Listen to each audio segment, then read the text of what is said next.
Hi, welcome to another episode of Hot Takes. Keir Starmer has opened a whole new tin of worms.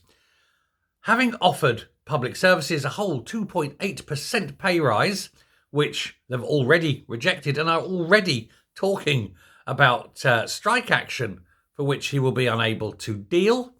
The winter of discontent is definitely coming. It's turned out that the MPs are awarding themselves a 4.2% pay rise on their already massive salaries. The October is the month that they use the mechanism, and that was the chosen month. And it turns out that October happened to be very good for MPs and very poor for public sector workers.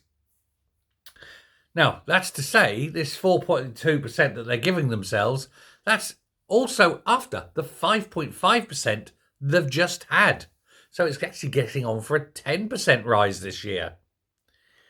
Yeah, you're going to go into negotiations with someone offering them 2.8% while you're getting nearly 10. Don't know how that's going to work out, but I suspect not well.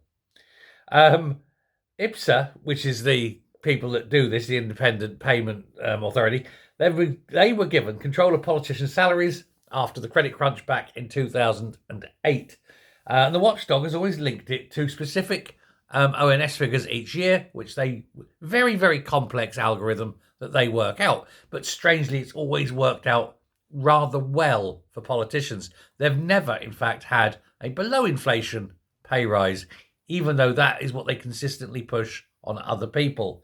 Keep them poor, they won't run away, that kind of thing.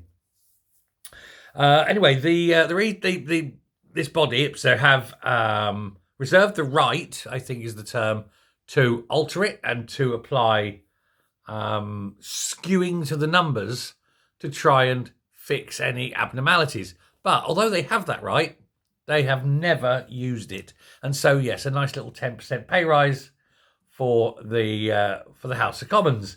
House of Lords also gets the same. They have a slightly different method of calculating it, a different algorithm.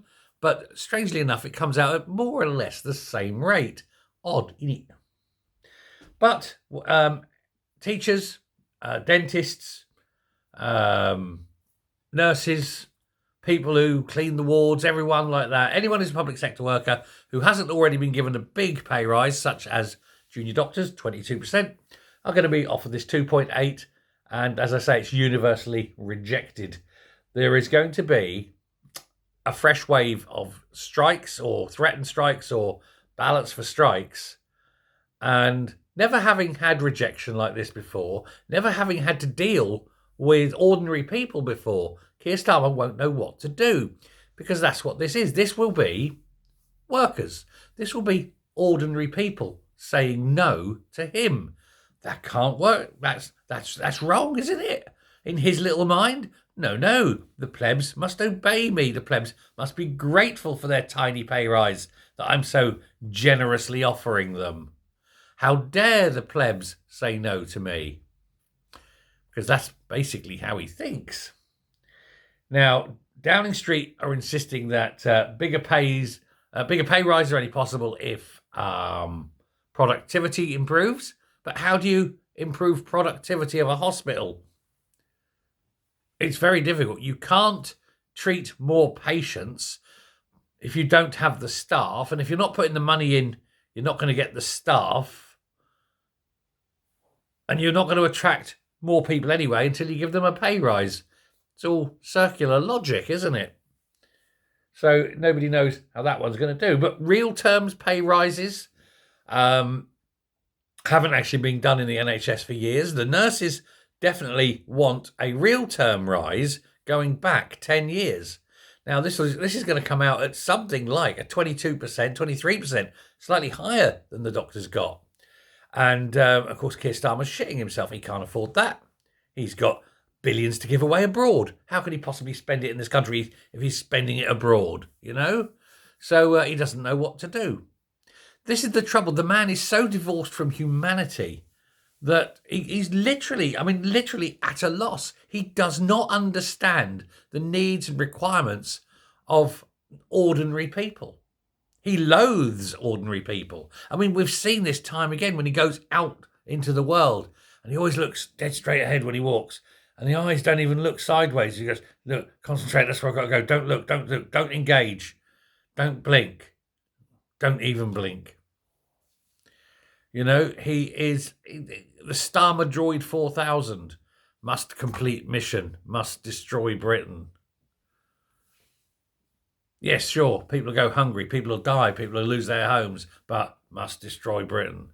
It's all that's linked in that strange head of his.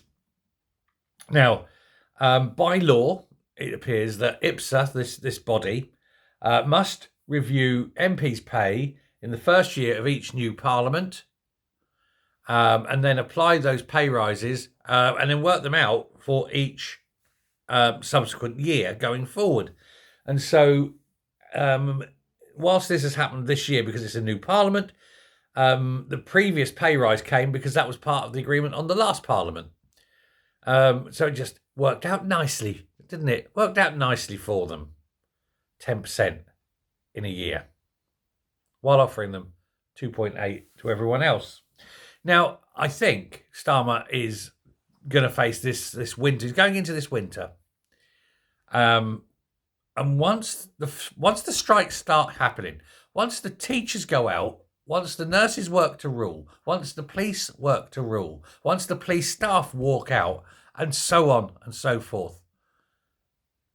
Once the rubbish is piling up on the streets, once the dead aren't getting buried, once the council workers are on strike, once everybody who's public sector is on strike, Starmer will have no option. He will literally have no options. He can't pay them, and yet he can't entice them back into work. The only thing he can do is resign, run away, hide, and pretend it wasn't his fault, which is, I think, he's going to do. I don't see Starmer. I honestly don't see him lasting till May. I said he'll last till May. The way it's going now, with so many people against him and his inability to deal with real people, I don't think he'll be able to handle this. I think this will be the straw that breaks the Starmer's back, and that he will have no option but literally to quit just to get out of the hole he has dug. That's assuming, of course, his WEF paymasters allow him to quit. Maybe they'll jackal him.